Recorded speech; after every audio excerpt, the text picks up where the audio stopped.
5K inaabot to. Hello, this is okay doggy. Ngayon pag-uusapan natin. Medyo may pinagdadaanan si Mikay ngayon. Ngayon naninilaw siya. Kaya ngayon tayo nakapagawa ng vlog. Yung vlog na to, nakikita nyo kung ano yung gamot. Pero hindi ito advisable sa mga may ganitong sakit. Kailangan ng timbang na. So nakikita nyo naninilaw si Mikay, diba? Kaya dahil meron siyang leptospirosis. Okay, saan nakuha? Magkano nagastos? Pag-uusapan natin yan. Okay, ngayon unang-unang gamot nakikita nyo, ito yung Cratibun. Para saan ba tong Cratibun?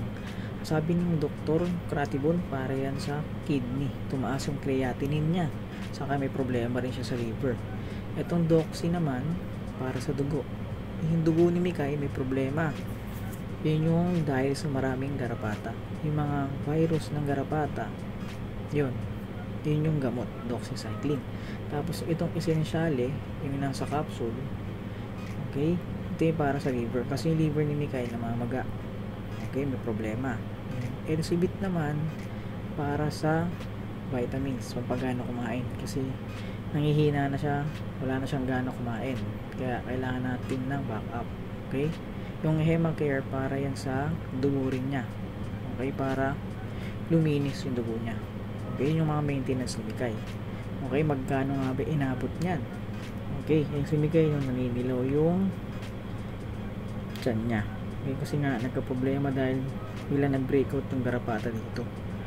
Okay, pinainom mo siya ng NexGard. After noon, biglang nagkaganyan. Okay, parang na-trigger ata doon.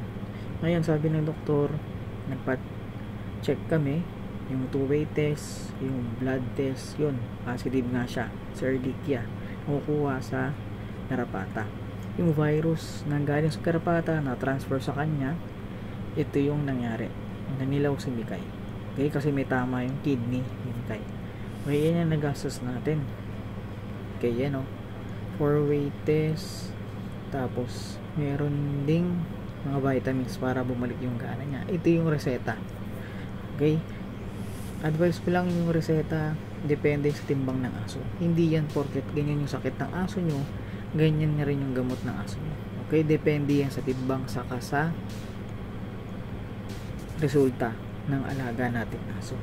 Okay, naintindihan nyo. Kaya yan si Mikay naninilaw, pero yung gana niya sa pagkain medyo bumabalik na dahil nga sa mga maintenance na yan.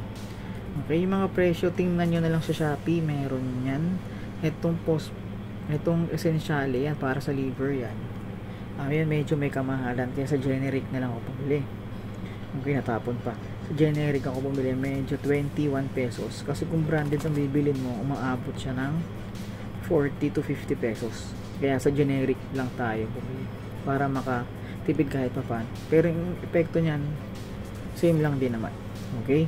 Kaya yung mga nag-aalaga ng aso, kailangan may budget kayo pag ganito yung nangyari sa alaga nating aso, para hindi biglang papabayaan na lang.